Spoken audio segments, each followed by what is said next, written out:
पद्म पुराण हिंदू धर्म के 18 महापुराणों में से एक है जो भगवान विष्णु को समर्पित है। यह पुराण विशाल है और इसमें लगभग 55,000 श्लोक हैं। इसे मुख्य रूप से 5 खंडों में विभाजित किया गया है: सृष्टिखंड, भूमिखंड, स्वर्गखंड, पातालखंड और उत्तरखंड।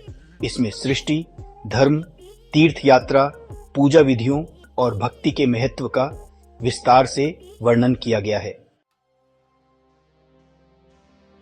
इसमें भगवान विष्णु के महिमा गान के साथ साथ सृष्टि की उत्पत्ति, धर्म के सिद्धांत, तीर्थ यात्रा का महत्व और आत्मा की मुक्ति के मार्ग पर विस्तृत विवरण मिलता है।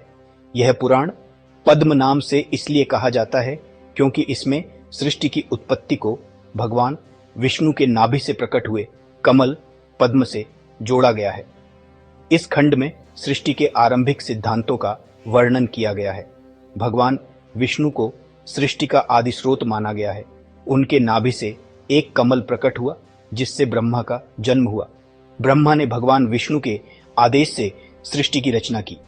पंच महाभूत पृथ्वी, जल, वायु, अग्नि और आकाश और जीवों की उत्पत्ति का वर्णन, सृष्टि के निर्माण के साथ साथ प्रलय की प्रक्रिया का भी वर्णन है। प्रलय के समय सब कुछ भगवान विष्णु के भीतर समा जाता है। भूमिखंड, इस खंड में पृथ्वी को मां और जीवन का आधार बताया गया है। पवित्र नदियों, पर्वतों और स्थानों का वर्णन, धर्म और कर्म के आधार पर पृथ्वी पर जीवन का महत्व समझाया गया है।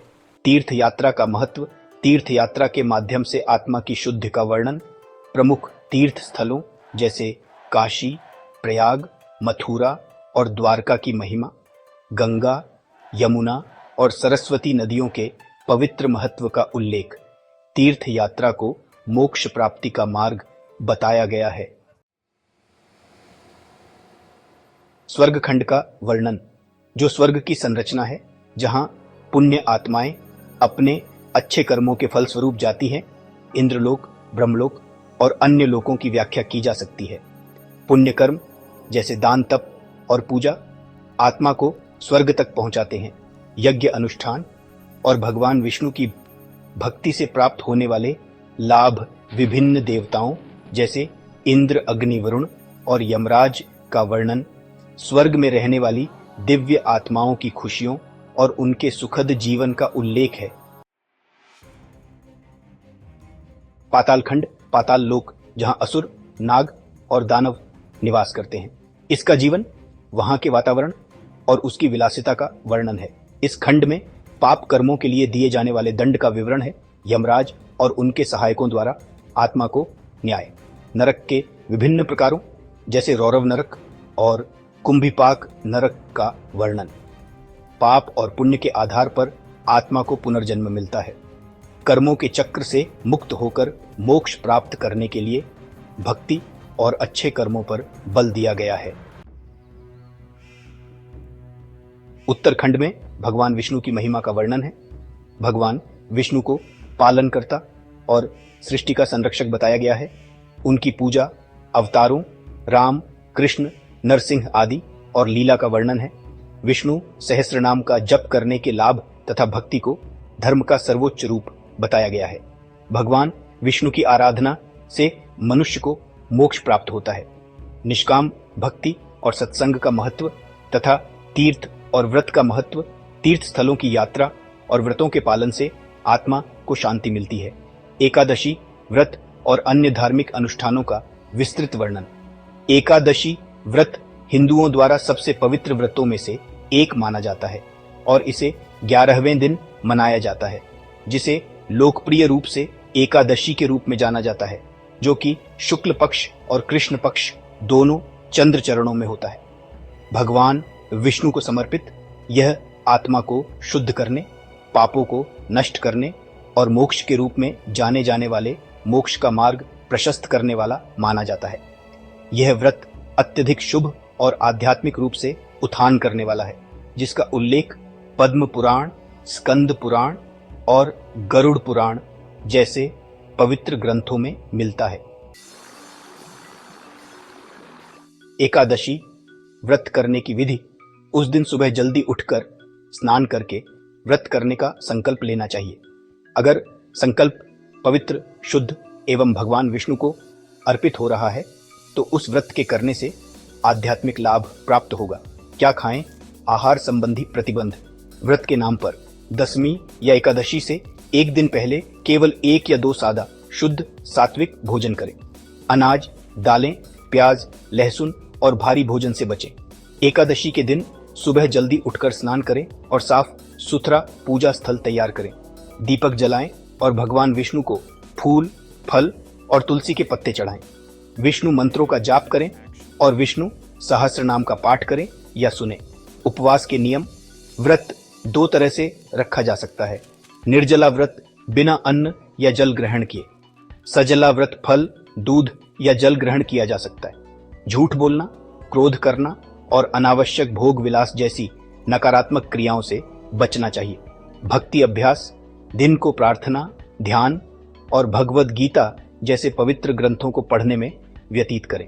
भगवान विष्णु के नाम का जाप विशेष रूप से शक्तिशाली माना जाता है। उपवास तोड़ना। व्रत का समापन सूर्योदय के बाद द्वादशी 12वें दिन को किया जाता है। सबसे पहले ब्राह्मणों या जरूरतमंदों को भोजन और दान दें और फिर सादा भोजन करके अपना व्रत तोड़ें। एकादशी। व्रत से जुड़ी कहानियां। कामदा एकादशी। राजा पुंडरीक के दरबार में ललित नामक एक दिव्य गायक को अनुचित व्यवहार करने के कारण राक्षस बनने का श्राप मिला था। इस समस्या का समाधान करने के लिए ललित की पत्नी ने एक ऋषि से संपर्क किया। उन्होंने कामदा एकादशी का व्रत करने का सुझाव दिया। व्रत करने पर वह श्राप से मुक्त हो गया और अपने दिव्य रूप को पुनः प्राप्त कर लिया। निर्जला एकादशी। पांडवों में से एक भीम को अपनी अत्यधिक भूख के कारण उपवास करने में कठिनाई हुई।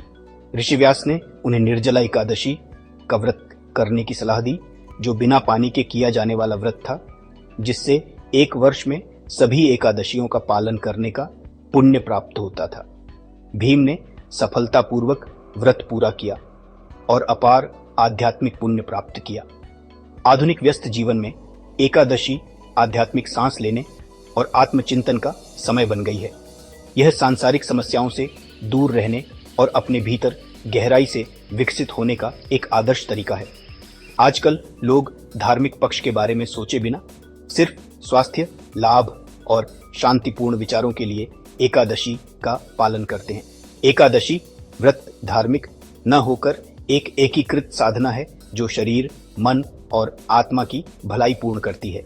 चूंकि इसका उद्गम भगवान विष्णु की भक्ति से है, इसलिए व्यक्ति की गतिविधियां धर्म के सिद्धांतों के साथ जुड़ जाती है और इस तरह आध्यात्मिक विकास और मोक्ष की ओर अग्रसर होती है।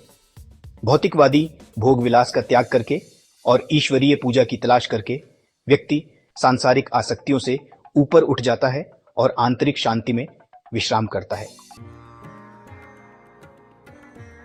आइए पद्म पुराण धर्म, भक्ति, योग और मोक्ष के सिद्धांतों को विस्तार पूर्वक समझाने के साथ साथ मानव जीवन के प्रत्येक पहलू पर विस्तारित विवेचना करता है।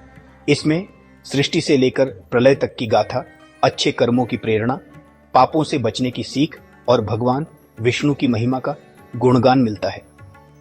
यह पुराण मनुष्य को आत्मा की शुद्धि, प्रकृति की रक्षा और मोक्ष प्राप्ति के लिए प्रेरित करता है।